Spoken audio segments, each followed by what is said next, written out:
Is Pokemon Go still a thing? The other day, Hannah and I were in line at Starbucks when a kind gentleman asked what we were up to for the day. We simply replied that we were out playing some Pokemon Go, and the next words out of his mouth were, "Oh, I didn't realize people still played that." Now, it's perfectly sensible for people to think the game has long since come and gone. After all, here's a spike on Google Trends when the game first came out, and as you could see, the meteoric rise in popularity quickly fell off. But I mean, you have to understand, when I joked a few days ago that this game brought us a week of world peace, I wasn't kidding.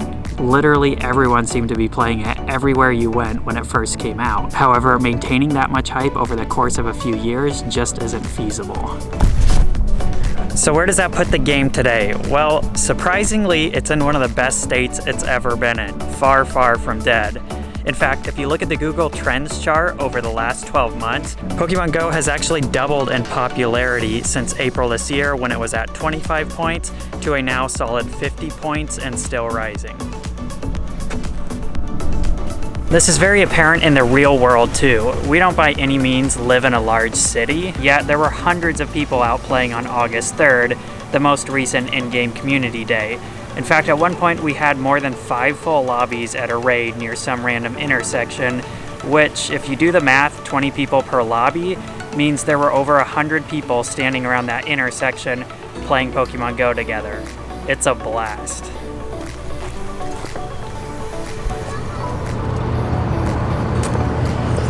But here's further strong evidence that reinforces that Pokemon Go is once again on the rise. These are graphs of monthly views for a handful of random Pokemon Go channels we follow on YouTube, and as you can see, most of their monthly view numbers have approximately doubled over the last couple of months, either maintaining double what they used to be or still continuing to be on the rise.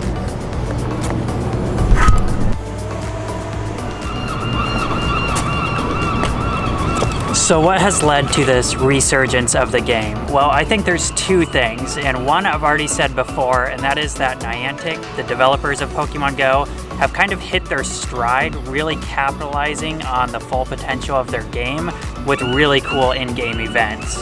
And just a ton of new content in general. In the month of April alone, they had 12 in-game events, almost a new event starting every other day. And that number of content has only increased throughout the summer with Team Rocket invading the entire world. And the beauty of all this new content is that there is so much for new, super casual players to do and catch up with without the need to get technical, yet also a balance of super in-depth content for the more hardcore technical gamers to grind and strive towards. But the second and biggest thing I contribute to Pokemon Go's continued success is that it is simply a game that cannot be replaced.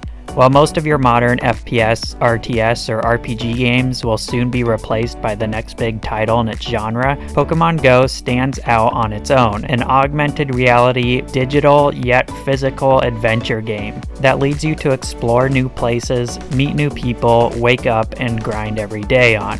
The community has been one of the best we've ever been a part of, and it is not limited by its demographic.